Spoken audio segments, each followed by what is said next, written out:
shut and the train drove off.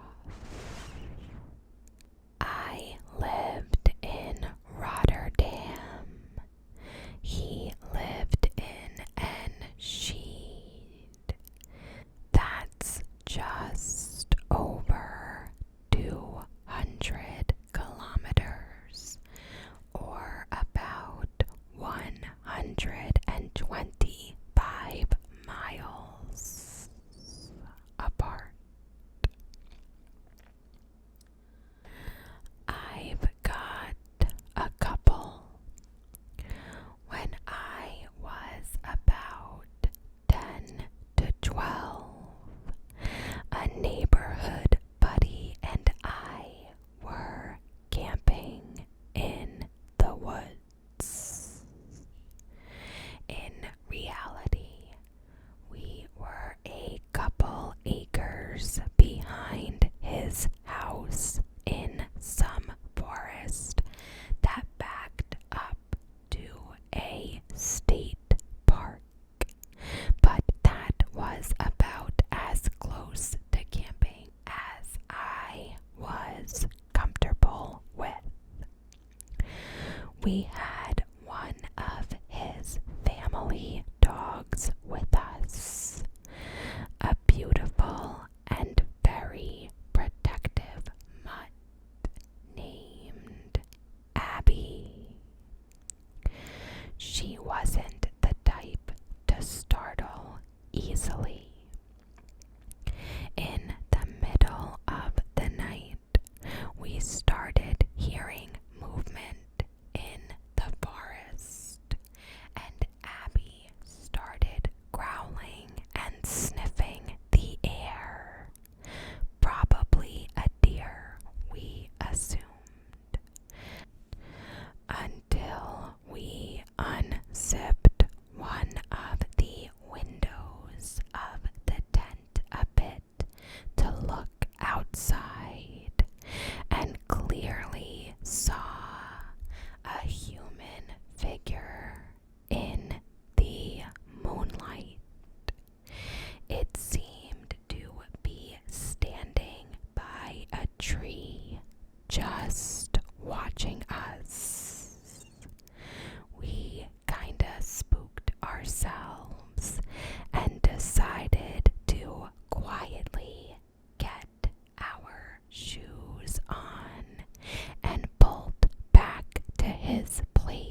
was startled, but did as I was told. And there was a group of deer crossing the road that I never would have seen otherwise. I didn't say anything about it to anyone. The next morning, outside my bedroom door, my mom had put a pack of those deer whistlers that you put on your front bumper to scare deer off. My mom had a dream where my grandpa told her to buy me some. That one still comes up in conversation 15 years later. About a year ago now, I was sitting at home watching a movie and noticed out onto the backyard patio a man standing there looking straight up in the air, as high as his head would go, almost looking backward. Scared the living-ish out of me. Person was as still as a board. He was dressed in very nice clothes, though. A royal blue suit with brown shoes, which didn't really fit the scene. I grabbed my cell phone and watched him for a minute to see what he was doing before I'd call the police. Out of nowhere, he shook his head, almost out of a trance, and looked around to see where he was. He took his cell phone out and started making a call. At that point, I opened the sliding door with the screen still being shut and asked if he was okay. He sounded very frantic and said he doesn't know how he got there. I told him where he was, and apparently he lived a few streets over. He walked out the side gate after apologizing profusely. I've seen him a few times in passing, and he's seemed extremely normal.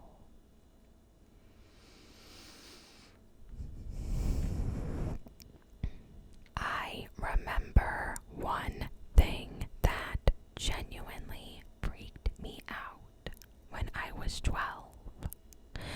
I had awoken and gone to the kitchen to fix myself some breakfast.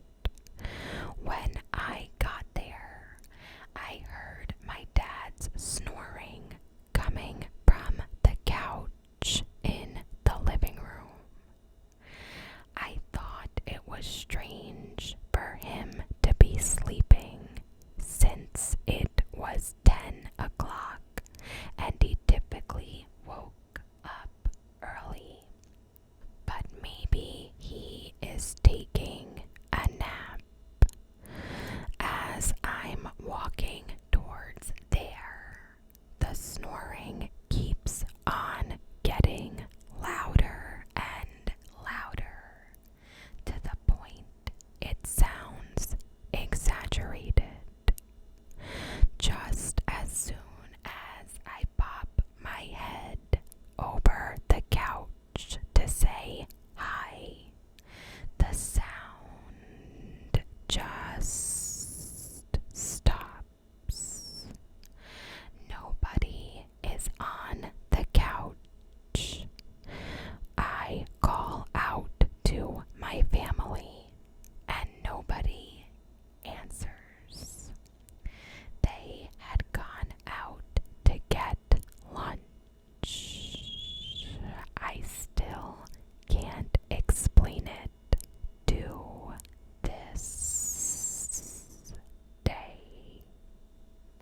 question. What is your creepiest true story that happened to you or someone you know? A family friend woke up in the middle of the night to use the bathroom. He went downstairs, wife still in bed, two teenage kids upstairs in rooms, to their kitchen to get something to drink before returning to bed. He didn't bother turning on the lights, and I guess while he was standing in the dark drinking some water, two shadowy figures emerge out of nowhere and run towards the sliding glass door and leave. Some burglars he had scared by waking up in the middle of the night to get a drink. My sister used to have night terrors act out her dreams. She's a couple years older than me, and during a break from college, I went back home to visit and slept in her room. At some point in the night, she shines her phone camera in my face and says, "We need to leave now." I grab my phone and run after her upstairs from the basement. Then, as soon as we hit the top step, she turns around and looks at me. I was asleep. Let's go back to bed. I slept upstairs, across the hall from my parents' room, the rest of the night. In the late 80s, there was a serial killer in my city, Greg Price, the Warwick slasher. From ages 13 to 15, he'd murdered 4 people, 2 women, 2 children, by stabbing some of them over 60 times. Anyways,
hands were swaying. Then everything just stopped. No sound and no movement. It lasted about 7 seconds, but felt like a lifetime. Then everything started moving again. I didn't see another hiker for about 90 minutes. During that time, I went through every scenario in my head, from nuclear war to a rip in the space-time continuum. Best I can describe it, it was like Mother Nature just held her breath. And the last one for today. I work midnights running a delivery route that drops product at gas stations and various types of grocery stores in central Ohio. One of the routes takes us down into the southeast portion of the state. Going from one of our stops to another, you can take a shortcut over the hills and countryside and cuts off about 40 minutes versus a normal highway route, so I often take it. This night, there was a torrential downpour. Sheets and sheets of rain. I had my windshield wipers on the highest setting and dropped my speed so I could traverse the winding road safely. The road, like I said, winds up and over hills and countryside, and often there aren't any houses for miles, just dark country roads. I'm halfway through the trip, carefully driving, when I make out a figure along the side of the road at some kind of cattle-style gate blocking off a dirt road. As I round the turn and slow down, just in case there are other people with him, her, they turn and point the flashlight directly at my face through the windshield. The person holds it there as I roll down the road. I'm a little annoyed right now. The light is blinding me, so I slow down a bit more. Still, the flashlight is drained